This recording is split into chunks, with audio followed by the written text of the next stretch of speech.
कली तोड़ ले माली, इसमें दोष चमन का क्या है। और श्रद्धा नहीं जिसे भजनों पर, इसमें दोष भजन का क्या है।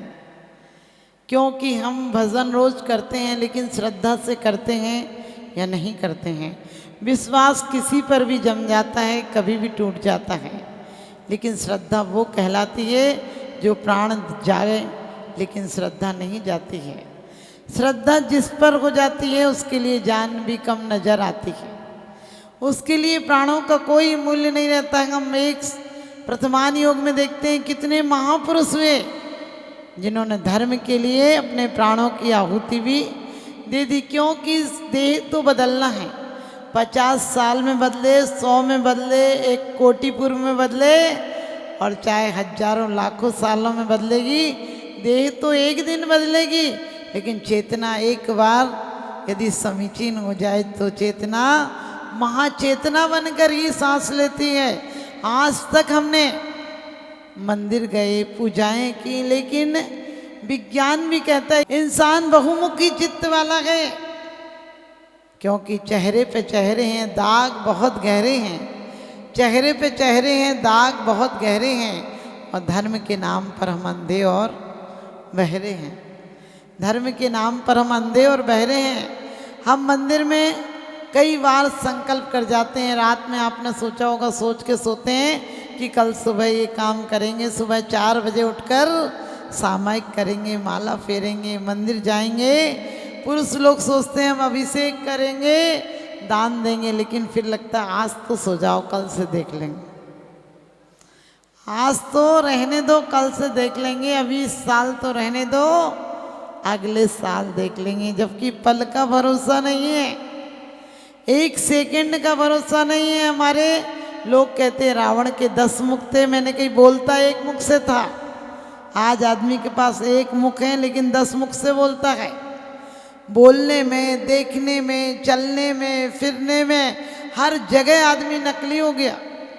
आप देखना, आप वैसे मस्ती में चले जा रहे हो और कोई सामने से आपको बहुत बढ़िया आदमी मिल जाए तो बिल्कुल आप संभल कर चलने लगते हो, और यदि कोई दोस्त मिल जाए तो धूम के चलने लगते हो, यदि कोई दुश्मन मिल जाए, तगादे वाला मिल जाए तो बचकर निकल जाते हो, और पत्नी मिल जाए, पति मिल जाए तो मुस्कुरा कर बोल लेते हैं, प्रेमी मिल जाए तो और मुस्कुरा कर बोल लेते हैं, और कोई झगड़े वाला मिल जाए तो अंदर से लेकर ऊपर तक आग लग जाती है। और नौकर से अलग बोल लेते हो, मालिक से अलग बोल लेते हो, अफसर पे तो गुस्सा भी आ रही होगी, बोलो और सर बताओ, और इंस्पेक्टर आदि को तो तुम 10-20 लाख रुपया भी चुपचाप अटैची में कहते बस थोड़ी सी गिफ्ट है, इसको मना मत करना, हाथ जोड़कर भी।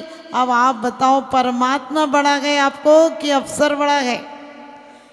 परमात्मा बड़ा है, लेकिन परमात्मा के आगे कैसे जाते हैं इंसान। मुट्ठी भर चावल जो खुद नहीं खाता है वो चावल मंदिर में ले जाता है, फिर परमात्मा से कहता है कि मोक्ष महाफल दो। आप पढ़ते हैं पूजा में, लोचन सुरसना घ्राण उरे उत्साह के करतार हैं, मोह पे न उपमा जाए वर्णे, सकल फल गुण सार हैं। सकल फल, सब फल देने वाले हैं और गुणों के सार हैं। इतना बड़ा सौदा कर रहे हो 3 लाख के नाथ के सामने, लेकिन विचार करके देखना, बेटी के ब्याह के लिए रिश्ता लेकर जाते तो बढ़िया से बढ़िया कपड़ा और जो कंपनी की मिठाई होगी बढ़िया से बढ़िया दुकान की वो ले जाओगे, और मंदिर में बोले सस्ता सा नारियल दे दो। और कोई मंदिर वाला पहुंच जाए तो पूछे दान दे दो, कहने लगे खाने के ही लाले पड़ रहे हैं। लेकिन रामायण की वो चौपाई याद कर लिया करो, जाकी रही भाविना जैसी, ताने संपत्ति पाई तैसी। लोग कहते हैं कि दिन बदल गए, अब तो कुछ धर्म में सार नहीं रहा। मैंने कही मंदिरों में जाकर ये मत देखा करो कि मूर्तियों में कुछ चमत्कार है या नहीं, ये देखा करो मेरे मस्तक में नमस्कार है या नहीं है। मूर्तियों में चमत्कार नहीं होते हैं। आप लोग कहते हैं चमत्कार को नमस्कार है, मैं कहती हूँ जहाँ नमस्कार है वहीं चमत्कार है।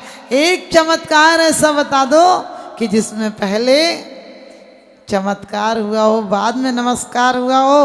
हजारों उदाहरण देखो, किसी जात के उदाहरण, किसी धर्म के, किसी मजहब के, जहाँ समर्पण होता है वहाँ चमत्कार अपने आप हो जाते हैं। करें से बिता की करें देव सेवा, सुने वेन सोही लगे ज्ञान मेवा।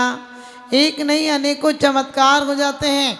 और मैं तो कहती हूँ बाहर चमत्कार हो या नहीं हो, जीसस को जब फांसी पर चढ़ाने ले जा रहे थे तो भक्त लोग क्या सोच रहे थे, अभी चमत्कार होगा और सूली सिंहासन बन जाएगी।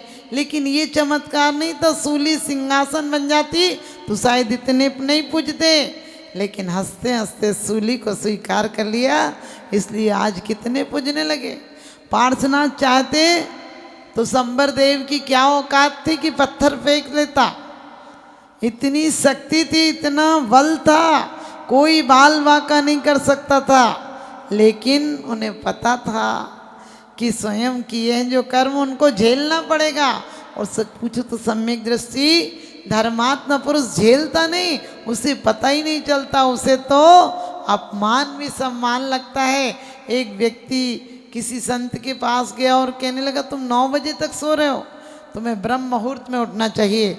उसने कहा मैं तो ब्रह्म मुहूर्त में ही उठता हूँ। चेले ने कहा तुम ब्रह्म मुहूर्त में 9 बजे तक तो सो रहे हो। उसने कहा जब मैं उठता हूँ तभी ब्रह्म मुहूर्त हो जाता है, जब मैं उठता हूँ तभी ब्रह्म मुहूर्त हो जाता है। यानी मैं जब उठता हूँ तब ब्रह्मा का नाम लेकर उठता हूँ, उसके लिए सोता हूँ, उसके लिए खाता हूँ, उसके लिए जो कुछ करता हूँ उसके लिए करता हूँ। कहते हैं तुलसीदास जी जो लाही थी चादर बुनते थे, लेकिन बाजार में जाते थे तो कहते थे राम को सर्दी लगेगी, ले लो चादर। खुद को ठंड लगती थी तो कहते थे अब मजा आया ना राम, चादर जब तुझे ठंड लग रही है कहा था चादर लेके जाना तो लेके नहीं आया। यानी वो इतना अनुभव करते थे। हम तो परमात्मा के दरबार में आते हैं और एक निपटाने वाली बात रह गई।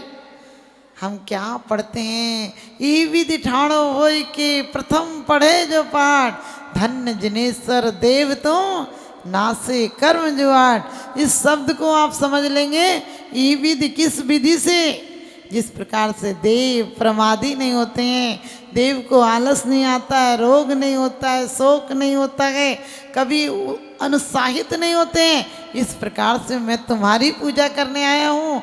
और क्या कहते हैं धन्य जिनेश्वर देव तुम नासे कर्म जुआट। भगवान में सस्ता मस्ता सौदा नहीं करता हूँ, नमोकार की तरह अरिहंतों को नमस्कार नहीं कर रहा हूँ।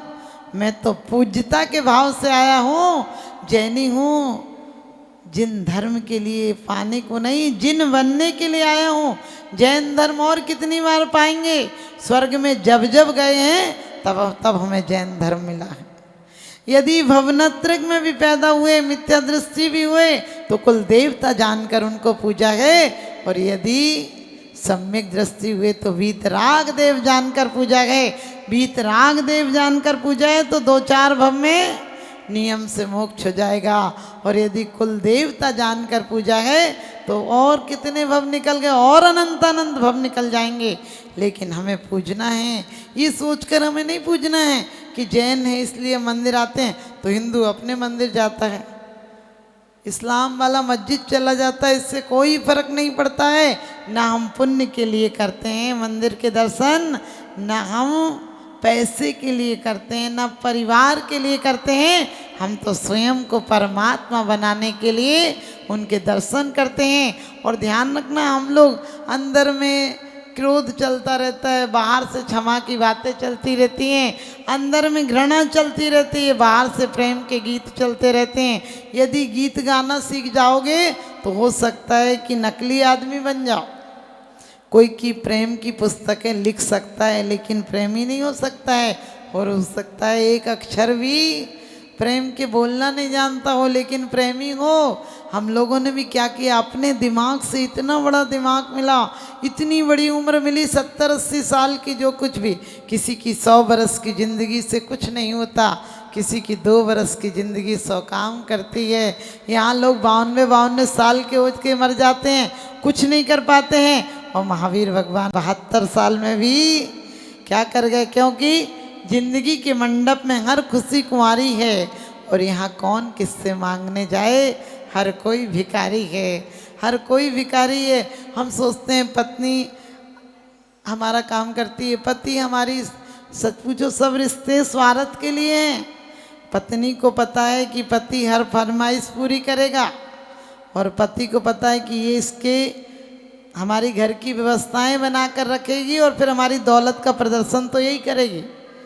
पति तो बेचारा एक सामान्य सी शर्ट पैंट डालकर निकल जाता, सारा प्रदर्शन तो शोरूम तो लेडीज है, पूरा बढ़िया से पता चल जाता है किसके घर की औरत क्या हालत है। लेकिन हमें वो हालत नहीं देखना है, हमें प्रदर्शन नहीं करना है। मत रूप निहारो दर्पण में, दर्पण मैला हो जाएगा, निज रूप निहारो अंतर में, अंतर उजला हो जाएगा। मत फिसलो ऊपर की सफाई पर, मत फिसलो ऊपर की सफाई पर। वर्क चांदी का चढ़ा है गोबर की मिठाई पर। इस तन को क्या सुंदर करना है तो मन को सुंदर करो। जिनके मन सुंदर हो जाते हैं वो मंदिर में आ जाते हैं, जिनके मन सुंदर हो जाते हैं वो जिनवर बन जाते हैं, और उनकी वंदना करने के लिए क्या स्वर्गों से इंद्र भी 1008 नेत्र आकर बनाकर दर्शन करने के लिए आते हैं, उनका रूप निहारते हैं। और उनका रूप निहारे या नहीं निहारे, लेकिन उन्हें कोई फर्क नहीं पड़ता है। तुम सुंदर सर्वांग शत्रु समरत नहीं कोई, भूषण वसन गदादि ग्रहण काहे को होई। क्या कहते हैं, जो सुंदर नहीं होते हैं उन्हें वस्त्रों को स्वयं को सजाना पड़ता है, आभूषण सजाना पड़ते हैं। और कहते हैं जिनके शत्रु होते हैं उन्हें क्या करना पड़ता है, अस्त्र शस्त्र लेना पड़ता है। न पूज्यार्थस्त वीतिरागे न निंदिया नाथ विभांति वेरे, तथापि ते पुण्य गुणा स्मृतना पुनाति चित्तम दुर्तम जनेभ्या। कहते भगवान तुम मेरी पूजा से प्रसन्न नहीं होते हो, और मैं यदि तुम्हारी निंदा कर दूं तो तुम नाराज नहीं होते हो, लेकिन फिर भी मुझे पता है तुम्हारी स्मृति, तुम्हारी पुण्य गुणानुवाद मेरे दुष्ट हृदय को, मेरे गंदे हृदय को इस तरह से साफ कर देता है जैसे कीचड़ को पानी साफ कर देता है। हम भगवान तुम्हारा परिमार्जन नहीं करते हैं, तुम्हारा प्रक्षाल नहीं देखते हैं। कहते हैं भगवान आप तो सहज पवित्र हो, लेकिन मेरे मन को पवित्र करने के लिए तुम्हारा अभिषेक गंधोदक लेते हैं। आप सोच कर देखना हमारे और जीवन में, परमात्मा के धर्मात्मा के जीवन में क्या अंतर होता है। पानी पानी होता है, लेकिन नीम में जाए तो कड़वा हो जाता है, इमली में जाए तो खट्टा हो जाता है, गन्ने में जाए तो चीनी हो जाता है, और कहते हैं सागर में जाए तो नमक हो जाता है, और गाय के मुख में जाए तो दूध हो जाता है, सर्प के मुख में जाए तो जहर हो जाता है, हमारे सिर पे जाए तो नाली का पानी हो जाता है, गंदा पानी हो जाता है, और परमात्मा के सर पे जाए तो गंधोदक हो जाता है। पानी तो एक होता है, लेकिन जिसके संसर्ग में जाता है वैसा हो जाता है। तो हमें भी अपने जीवन में अच्छे लोगों की संगति करना है, अच्छे लोगों के साथ रहना है, और अच्छी चर्चाएं करना है। अपना एक क्षण भी व्यर्थ नहीं खोना है। यदि जिस क्षण में हम पाप चर्चा कर रहे हैं, निंदा कर रहे हैं, चुगली कर रहे हैं, ईर्ष्या कर रहे हैं, उसी समय आयु बंद हो गया तो तीर्थंकर भी नहीं टाल सकते हैं। सोच कर देखना, सगे मौसा जी राजा श्रेणिक को जिस समय आयु बंद पड़ गया तब सर्फ डाल रहे थे, नहीं टाल पाए। तो हमारी और आपकी तो क्या औकात है। भरत चक्रवर्ती के बेटे मारीच को आदिनाथ सगे पोते को, भरत चक्रवर्ती अपने बेटे को, बाहुबली अपने भतीजे को नहीं तार पाए। जब साक्षात तीर्थंकर मिले तब नहीं तार पाए, क्योंकि अहंकार नमोकार नहीं आने देता है। जब तक अहम होता है तब तक अर्घम नहीं आता है। तो हम सब, क्योंकि कहा जिंदगी एक सी होती है, ऐसे ही बरसात के दिन थे और दो फकीर गुरु चेले थे। बरसात के दिन थे और वो शाम को अपने झोंपड़े में आए, देखा झोंपड़ा आधा उड़ गया था। चेला तो इतना क्रोधित हुआ, कहने लगा इसीलिए तो परमात्मा से विश्वास उठ जाता है। हम इसका दिन रात नाम लेते हैं, स्मरण करते हैं, इसका प्रचार करते हैं, और हमारे इसने आधा झोंपड़ा भी उड़ा दिया। और पापियों की हवेलियां खड़ी हैं, अत्याचारियों के भवन खड़े हैं, उनका कुछ नहीं बिगाड़ पाया। हम जैसे धर्मात्माओं का कुछ भी सहारा नहीं बनता, इसका नाम नहीं लेना। और रात भर क्रोध में रहा, भगवान को गालियां देता रहा, कोसता रहा। लेकिन गुरु बोला क्या कृपा है, यदि आधा झोंपड़ा भी बचाया तो उसने बचाया है, क्योंकि हवा और पानी का क्या भरोसा, वो पूरा भी ले जाता, लेकिन बचाया होगा तो इसकी मेहर से आधा बचा है। बड़ी अच्छी बात है। वो रात भर गीत गाता रहा, भगवान का गुणानुवाद करता रहा। चेले ने कहा तुम्हारा दिमाग खराब है, सो भी जाओ, उसे धन्यवाद दिए जा रहे हो, कोई मतलब है, क्या किया उसने? तो गुरु बोला क्या कृपा है इसकी, अभी तक तो हवा के लिए बाहर आना पड़ता था, लेकिन अब इसकी मेहर देखो कि झोंपड़े में ही चांदनी भी आती है, हवा भी आती है, धूप भी आएगी। इसकी मेहर तो देखो, इसने इतना इंतजाम अपने आप कर दिया। मुझे पता होता कि इसको इतना कष्ट उठाना पड़ेगा तो मैं आधा झोंपड़ा खुद ही तोड़ देता, लेकिन इसकी कितनी कृपा है। आप ध्यान रखना, हमारी ज़िंदगी भी ऐसी है। हम यदि ये कहें कि परमात्मा तूने आज का सूरज दिखाया, क्या पता मैं रात को सोता ही रह जाता, लेकिन तूने दिखाया तो तेरा नाम लूँगा, और तू शाम को सुलाएगा तो तेरे नाम पूर्वक सोऊंगा। भक्त क्या कहता है, तेरी याद में रो लेता हूँ, तेरी याद में रो लेता हूँ, तेरी याद में खो लेता हूँ। दिन में तो भगवान तुम नहीं दिखते, सपनों में आओगे सोचकर सो लेता हूँ, सपनों में आओगे सोचकर सो लेता हूँ। तो हमारी ऐसी ही परिणति होना चाहिए। एक दिन भी हम ये नहीं सोचें कि हमारे घर के बहुत सारे काम हैं, तुम काम करो, काम करने में कोई बुराई नहीं। घर में कभी कभी महिलाएं बड़े कलेश से रहती हैं, बोले क्या बताएं, पूरा जीवन हो गया इसी नरक में, हम तो फंसे हैं पूरे दिन। अब मैं कहती हूँ तुम्हारी रोटी भी पूजन हो जाए, तुम्हारा पोंछा भी आत्मविशुद्धि का कारण हो जाए। पोंछा लगाओ उस समय सोचो किसी प्रकार से आत्मा को भी साफ रखना है। रोटी बनाओ तो भी तुम्हारी स्वाध्याय हो जाए। रोटी की मोटी पपटी नीचे रह जाती है, पतली ऊपर उठ जाती है, ढंग से बेली जाए तो। और क्रोध में बेलोगी, दो चार बेलना जहाँ तहाँ दोगी तो रोटी वैसी की वैसी पड़ी रहेगी। इसलिए एक तक करीने से बेलोगे तो फूल जाएगी।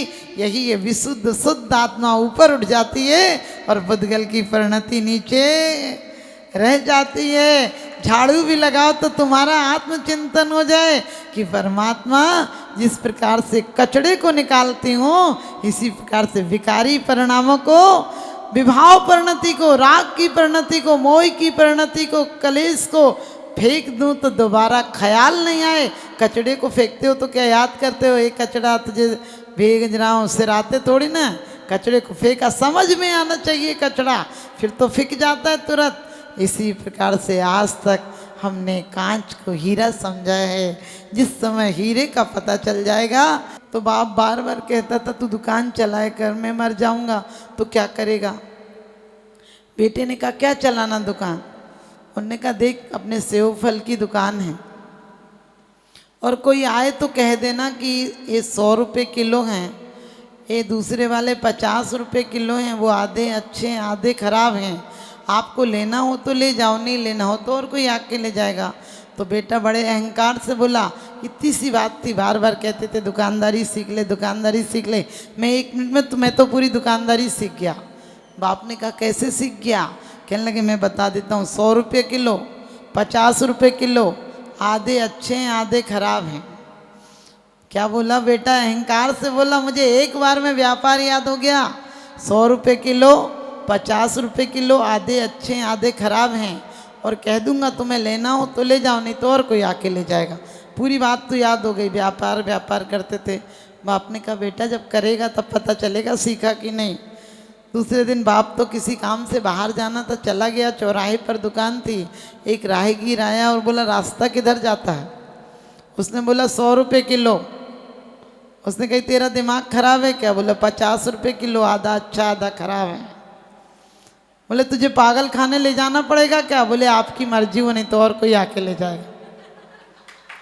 ऐसी हमारी हालत, हमने कुछ शब्द रट लिए, कहाँ बोलना बस ये पता नहीं किससे बोलना। हम परमात्मा से रोज जितना झूठ बोलते हैं। क्या बोलते हैं, एक व्यक्ति फटी सी धोती पहने था। मैंने कि क्यों फटी धोती पहने हो। बोले भगवान से जब कहूँगा मुझ गरीब की विनती सुन लीजिए भगवान, तो भगवान कपड़े की दुकान खुलवा देगा। मैंने कही कपड़े की दुकान खुलवा देगा कि जो पहने वो भी उतरवा लेगा। क्योंकि सकल की ज्ञायक तदपि निजानंद रसलीन, सो जिनेन्द्र जयवंत नित हरि रज रहे शिवहीन। द्रव्य कर्म भाव कर्म 9 कर्म से रहते हैं, उनके सामने भी हम मायाचारी करते हैं। सकल पदार्थों के ज्ञाता होकर भी विपरीत नहीं जाते हैं। ज्ञाता होने के बाद भी निज परिणति में लीन रहते हैं। तो मैं यही कहती हूँ कि घर में रहो, मुनीम की तरह रहो। मुनि की तरह नहीं रह पाओ तो मुनीम की तरह रहो। कुंवारी बेटी की तरह नहीं रह पाओ तो कम से कम ब्याही बेटी की तरह रहो। आप समझते हैं, कुंवारी बेटी को तो पता ही नहीं होता कि घर कैसा है, लेकिन ब्याही बेटी तो ससुराल से आती है, काम पूरे ऐसे ही करती है जैसे कि पहले करती थी, लेकिन दिमाग में क्या होता है, ससुराल होती है। पानी यहाँ बरसे तो चिंता ससुराल की होती है। ऐसे ही हम घर में रहें लेकिन चिंता आत्म परिणति की हो कि हमें ये घर नहीं है। वास्तव में क्या रखा है दौलत जहान में, क्या रखा है इन पक्के मकान में। जहाँ रखा है वहाँ तो जाता नहीं। जो एक बार चला गया वो वापस आता नहीं। हम कभी ये नहीं सोचे बहुत बड़े आदमी हैं, ऐसे हैं, क्या देंगे आदमी। अरे पुण्य फले तो सब फले, वनिज खेत व्यापार। ये सोचो, अपन कहते हैं हमारे बच्चों का क्या होगा। घर में 1 इंच इतने से दूध पे लड़ाई हो जाती है। बोले मेरे बेटे को कम दे दिए, उसको ज़्यादा दे दिए। डांट भी देना, बोले मेरे बच्चे को डांटती है, अपने बच्चे को नहीं डांटा जाता है। अरे बच्चों को बच्चों की तरह रहने दो। बच्चों को तो कम से कम बूढ़ा मत बनाओ। बूढ़ा वही होता है जिसके अंदर उदासी आती है, कसाई आती है, तेरी मेरी आती है, वो बूढ़ा होता है। बच्चों को मस्त जीने दो। यदि बच्चे कहते भी मुझे मार दिया, चाची ने अच्छा नहीं किया, मुझे खाना नहीं दिया, मैंने 4 बार मांगा, तो बच्चों को हिम्मत कहो मैं बात करूँगी। बोलो बेटा कोई बात नहीं, वो भी चाची ने नहीं दिया होगा, कोई बात नहीं, मेरे से ऐसी बातें नहीं बताते हैं। यदि छोटे से बच्चों को बड़ा दिल बनाना सिखाओगे तो वो अपनी हकीकत की ज़िंदगी में, अपने दाम्पत्य जीवन में कलेश नहीं करेंगे। बड़े होकर नहीं सोचेंगे। अपन क्या करते हैं, अपन कहते हैं दाम्पत्य जीवन। मैंने कि गमपत्ति जीवन हो गया, दंपत्ति नहीं रहा। क्योंकि हम अपने बच्चों को आजकल लाड़ प्यार में इतना बिगाड़ देते हैं। हम सोचते हैं हम उन्हें खुश रख रहे हैं, लेकिन हम बच्चों के दुश्मन हो गए हैं। बच्चों को ठीक है प्यार की जगह प्यार करो, लेकिन बच्चों को अपन कभी भी रोते हैं उन्हें मना लेते हैं। वो रोते हैं, जो चीज़ मांगते हैं उन्हें दे देते हैं। रोते टाइम आप चीज़ देंगे तो उन्हें रोने की आदत पड़ जाएगी। उन्हें रोने पर मत दिलाओ। उन्हें बोलो अच्छे से कहोगे, बढ़िया से जियोगे, हमारे कहना मानोगे तो तुम्हें चीज़ दिलाएंगे। वो धीरे धीरे तुम्हारे आज्ञाकारी बच्चे बन जाएंगे। तो ध्यान रखना, हम लोगों को सिर्फ धर्म तो करते हैं, लेकिन धर्म के लिए बीजारोपण, धर्म की शुरुआत घर से होती है। हम घर से नहीं करते हैं। हम सोचते हैं 1 घंटे में मंदिर में जाकर धर्म कमा लेंगे। घर में धर्मात्मा होंगे तो जो कुछ होगा वो मंदिर होगा। 23 घंटे कोई बीमार रहे और 1 घंटे खुशी होने का, स्वस्थ होने का अभिनय करे तो समझ लेना नाटक है, वो स्वस्थ नहीं है। जो 364 दिन बीमार हो वो 1 दिन, आजकल हर मदर डे, अब समझ गए कौन कौन डे हो गए। मैंने कि एक डे मनाएगा तो बाकी में माथा फोड़ेगा क्या। आजकल उल्टे सीधे डे चल गए। आप ध्यान रखना, हमें हर दिन सुप्रभात मनाना है, हर दिन भगवानमय बनाना है। हर दिन अपने आप को भगवान की तरफ ले जाना है। और भगवान की पूजा करते करते कितने सदियां बीत गई, अब तो हमें भगवत्ता खुद में लाना है, स्वयं भगवान बन जाना है। इन्हीं शुभ भावनाओं के साथ आप सबको बहुत आशीर्वाद।